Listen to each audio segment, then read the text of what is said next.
Aladdin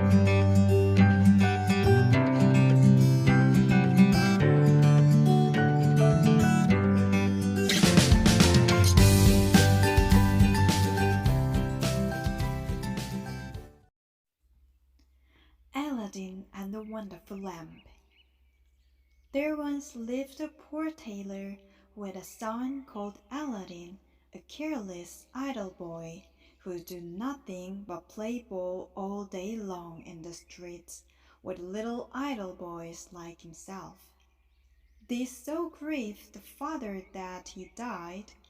Yet, in spite of his mother's tears and prayers, Aladdin did not mend his ways. One day, when he was playing in the streets as usual, a stranger asked him his age and if he was not the son of Mustafa the tailor. "I am, sir," replied Aladdin, "but he died a long while ago." On this the stranger, who was a famous African magician, fell on his neck and kissed him, saying, "I'm your uncle and knew you from your likeness to my brother. Go to your mother and tell her I'm coming." Aladdin ran home and told his mother of his newly found uncle. "Indeed, child," she said, "your father had a brother, but I always thought he was dead." However, she prepared supper and bade Aladdin seek his uncle, who came laden with wine and fruit. He presently fell down and kissed the place where Mustafa used to sit, bidding Aladdin's mother not to be surprised at not having seen him before, as he had been 40 years out of the country. He then turned to Aladdin and asked him his trade, at which the boy hung his head, while his mother burst into tears. On learning that Aladdin was idle and would learn no trade, he offered to take a shop for him and stock it with merchandise. Next day he bought Aladdin a fine suit of clothes and took him all over the city, showing him the sights, and brought him home at nightfall to his mother, who was overjoyed to see her son so fine. The next day the magician led Aladdin into some beautiful gardens a long way outside the city gates. They sat down by a fountain, and the magician pulled a cake from his girdle, which he divided between them. They then journeyed onward till they almost reached the mountains. Aladdin was so tired that he begged to go back, but the magician beguiled him with pleasant stories and led him on in spite of himself. At last they came to 2 mountains divided by a narrow valley. "We will go no further," said the false uncle. "I will show you something wonderful. Only do you gather up sticks while I kindle a fire." When it was lit, the magician threw on it a powder he had about him, at the same time saying some magical words. The earth trembled a little and opened in front of them, disclosing a square flat stone with a brass ring in the middle to raise it by. Aladdin tried to run away, but the magician caught him and gave him a blow that knocked him down. "What have I done, uncle?" he said piteously. Whereupon the magician said more kindly, "Fear nothing, but obey me. Beneath this stone lies a treasure which is to be yours, and no one else may touch it, so you must do exactly as I tell you." At the word treasure, Aladdin forgot his fears and grasped the ring as he was told, saying the names of his father and grandfather. The stone came up quite easily, and some steps appeared. "Go down," said the magician. "At the foot of those steps you will find an open door leading into 3 large holes. Tuck up your gown and go through them without touching anything, or you will die instantly. These halls lead into a garden of fine fruit trees. Walk on until you come to a niche in a terrace where stands a lighted lamp. Pour out the oil it contains and bring it to me. He drew a ring from his finger and gave it to Aladdin, bidding him prosper. Aladdin found everything as the magician had said, gathered some fruit off the trees, and having got the lamp, arrived at the mouth of the cave. The magician cried out in a great hurry, "Make haste and give me the lamp!" This Aladdin refused to do until he was out of the cave. The magician flew into a terrible passion and throwing some more powder onto the fire, he said something, and the stone rolled back into its place. The magician left Persia forever, which plainly showed that he was no uncle of Aladdin's, but a cunning magician who had read in his magic books of a wonderful lamp, which would make him the most powerful man in the world. Though he alone knew where to find it, he could only receive it from the hand of another. He had picked out the foolish Aladdin for this purpose, intending to get the lamp and kill him afterward. For 2 days Aladdin remained in the dark, crying and lamenting. At last he clapped his hands in prayer, and in so doing dropped the ring, which the magician had forgotten to take from him. Immediately an enormous and frightful genie rose out of the earth, saying, "What wouldst thou with me? I am the slave of the ring, and will obey thee in all things." Aladdin fearlessly replied, "Deliver me from this place." Whereupon the earth opened, and he found himself outside. As soon as his eyes could bear the light he went home, but fainted on the threshold.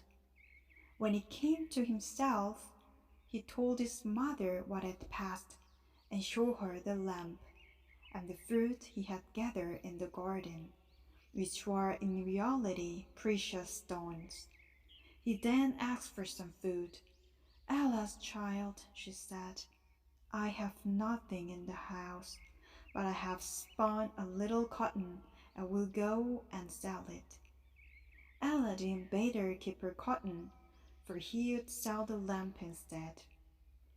As it was very dirty, she began to rub it, that it might fetch a higher price. Instantly a hideous genie appeared and asked what she would have. She fainted away, but Aladdin, snatching the lamp, said boldly, "Fetch me something to eat." The genie returned with a silver bowl, 12 silver plates containing rich meats, 2 silver cups, and 2 bottles of wine. Aladdin's mother, when she came to herself, said, "Whence comes this splendid feast?" "Ask not, but eat," replied Aladdin. So they sat at breakfast till it was dinner time, and Aladdin told his mother about the lamp, begged him to sell it and have nothing to do with devils. "No," said Aladdin, "since chance hath made us aware of its virtues, we will use it, and the ring likewise, which I shall always wear on my finger." When they had eaten all the genie had brought, Aladdin sold one of the silver plates, and so on, until none were left. He then had recourse to the genie, who gave him another set of plates, and thus they lived for many years. One day, Aladdin heard an order from the Sultan proclaimed that everyone was to stay at home and close his shutters while the princess, his daughter, went to and from the bath. Aladdin was seized by desire to see her face, which was very difficult, as she always went veiled. He hid himself behind the door of the bath and peeped through a chink. The princess lifted her veil as she went in and looked so beautiful that Aladdin fell in love with her at first sight. He went home so changed that his mother was frightened. He told her he loved the princess so deeply that he could not live without her, and meant to ask her in marriage of her father. His mother, on hearing this, burst out laughing, but Aladdin at last prevailed upon her to go before the Sultan and carry his request. She fetched a napkin and let in it the magic fruit from the enchanted garden, which sparkled and shone like the most beautiful jewels. She took these with her to please the Sultan and set out, trusting in the lamp. The Grand Vizier and the Lords of Council had just gone in as she entered the hall and placed herself in front of the Sultan. He, however, took no notice of her. She went every day for a week and stood in the same place. When the council broke up on the sixth day, the Sultan said to his vizier, "I see a certain woman in the audience chamber every day, carrying something in a napkin. Call next time, that I may find out what she wants." Next day, at a sign from the vizier, she went up to the foot of the throne and remained kneeling, till the Sultan said to her, "Rise, good woman, and tell me what you want." She hesitated, so the Sultan sent away all but the vizier, and bade her speak frankly, promising to forgive her beforehand for anything she might say. She then told him of her son's violent love for the princess. "I pray him to forget her," she said, but in vain. He threatened to do some desperate deed if I refused to go and ask your majesty for the hand of the princess. Now I pray you to forgive not me alone, but my son Aladdin." The Sultan asked her kindly what she had in the napkin, whereupon she unfolded the jewels and presented them. He was thunderstruck, and turning to the vizier said, "What sayest thou? Ought I not to bestow withhold her for 3 months, in the course of which he hoped his son would contrive to make him a richer present?" The Sultan granted this, and told Aladdin's mother that, though he consented to the marriage, she must not appear before him again for 3 months. Aladdin waited patiently for nearly 3 months, but after 2 had elapsed his mother, going into the city to buy oil, found everyone rejoicing, and asked what was going on. "Do you not know," was the answer, "that the son of the Grand Vizier is to marry the Sultan's daughter tonight?" Breathless, she ran and told Aladdin, who was overwhelmed at first, but presently bethought him of the lamp. He rubbed it, and the genie appeared, saying, "What is thy will?" Aladdin replied, "The Sultan, as thou knowest, has broken his promise to me, and the vizier's son is to have the princess. My command is that tonight you bring hither the bride and bridegroom." "Master, I obey," said the genie. Aladdin then went to his chamber, where sure enough at midnight the genie transported the bed containing the vizier's son and the princess. "Take this new married man," he said, "and put him outside in the cold, and return at daybreak." Whereupon the genie took the vizier's son out of bed, leaving Aladdin with the princess. "Fear nothing," Aladdin said to her. "You are my wife, promised to me by your unjust father, and no harm shall come to you." The princess was too frightened to speak, and passed the most miserable night of her life, while Aladdin lay down beside her and slept soundly. At the appointed hour, the genie fetched in the shivering bridegroom, laid him in his place, and transported the bed back to the palace. Presently, the Sultan came to wish his daughter good morning. The unhappy vizier's son jumped up and hid himself, while the princess did not say a word, and was very sorrowful.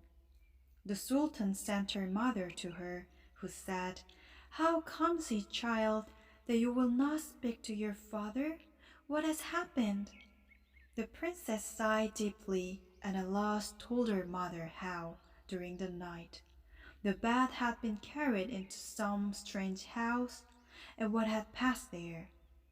Her mother did not believe her in the least, but bade her rise and consider it an idle dream.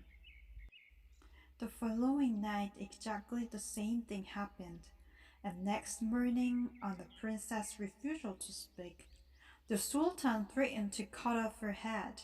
She then confessed all, bidding him to ask the vizier's son if it were not so.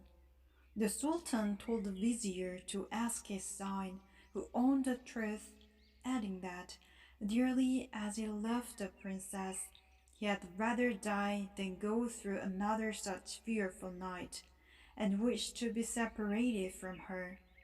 His wish was granted, and there was an end to feasting and rejoicing.